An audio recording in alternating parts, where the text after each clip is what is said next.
Tahun ini, BPSDM Kementerian Hukum dan HAM Republik Indonesia menyelenggarakan pelatihan kepemimpinan administrator atau PKA Angkatan 68 secara daring melalui aplikasi tatap muka jarak jauh dan diskusi melalui forum e-learning.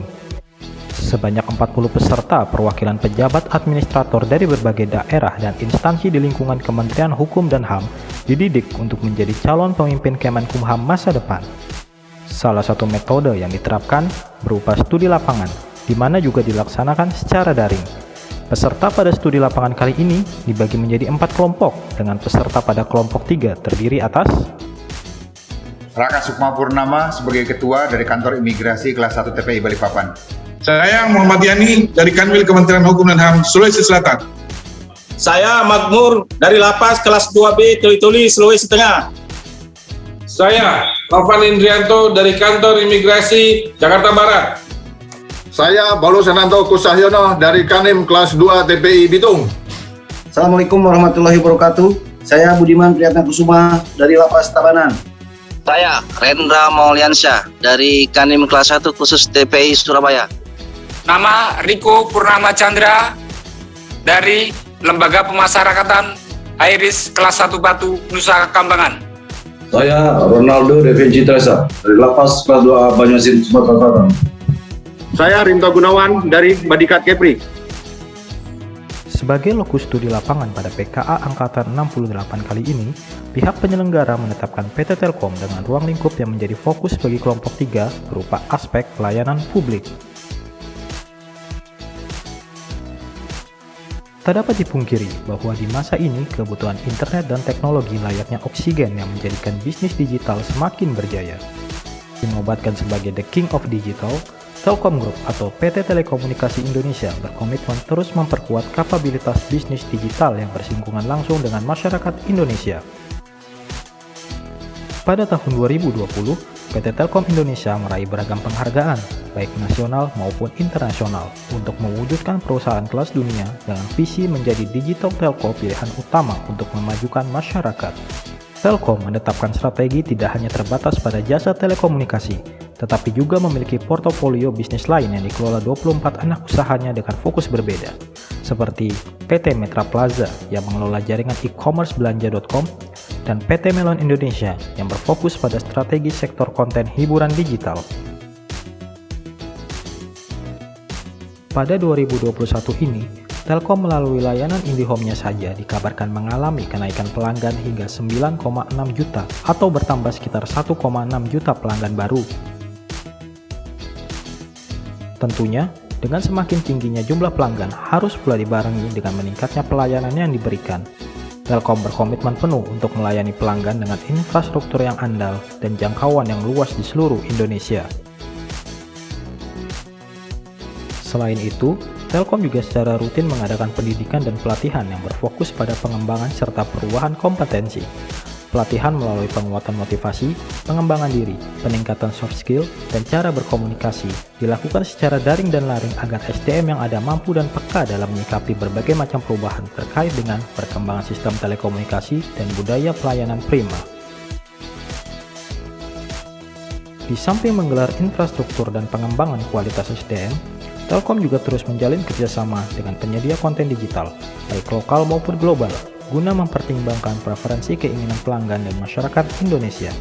Selain itu, juga bekerja sama dengan platform dagang elektronik seperti Bukalapak, Tokopedia, dan Shopee untuk memperluas kanal pembayaran.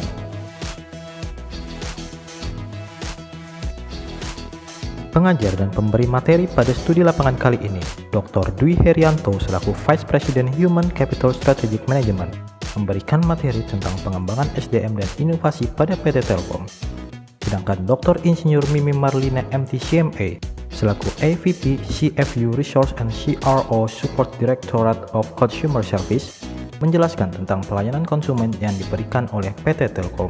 Kepada bagaimana menyikapi Telkom dalam mendukung lingkungan di Indonesia gitu ya, atau di masyarakat.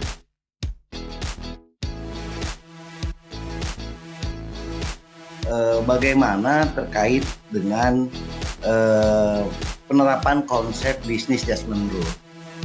ketika direksi mengambil kebijakan yang tidak tepat, yang akhirnya mengakibatkan kerugian?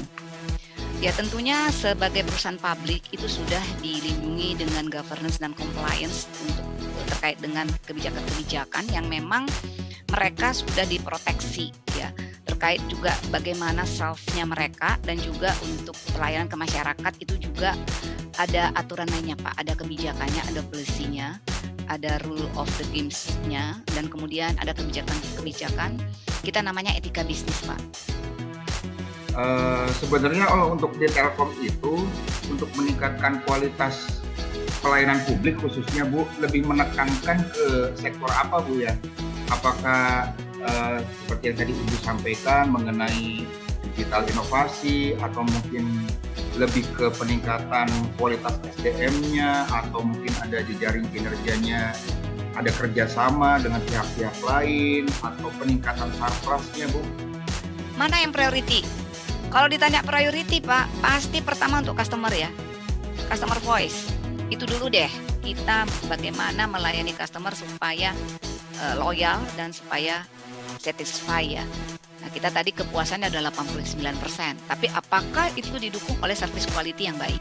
Jadi priority kita adalah Pak, saat ini adalah tahun service quality Pak, CX, customer experience. Bagi perusahaan yang bergerak di bidang jasa seperti PT Telkom, consumer adalah hal yang paling utama. Keinginan dan kebutuhan consumer selalu menjadi yang terdepan. Maka tak heran jika customer voice selalu menjadi hal yang paling prioritas bagi PT Telkom. Dengan mengedepankan customer experience and quality, PT Telkom senantiasa berinteraksi dengan pelanggannya dalam hal pemenuhan kebutuhan maupun pelayanan keluhan dan masukan agar konsumen menjadi loyal dan terpuaskan. Dengan studi lapangan di PT Telkom, berbagai hal penting dalam pelayanan kepada publik dapat dicontoh dan diaplikasikan di Kementerian Hukum dan HAM.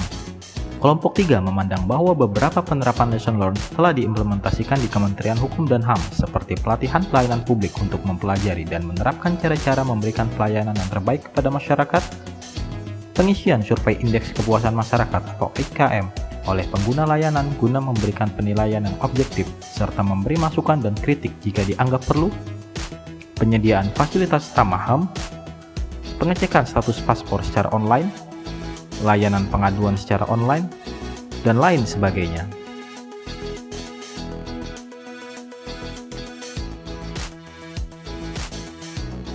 Kementerian Hukum dan HAM semakin berkembang seiring dengan kemajuan zaman dan teknologi demi memberikan pelayanan terbaik kepada masyarakat. Kemenkumham siap menjadi salah satu elemen yang menjadikan Indonesia sebagai bangsa kelas dunia.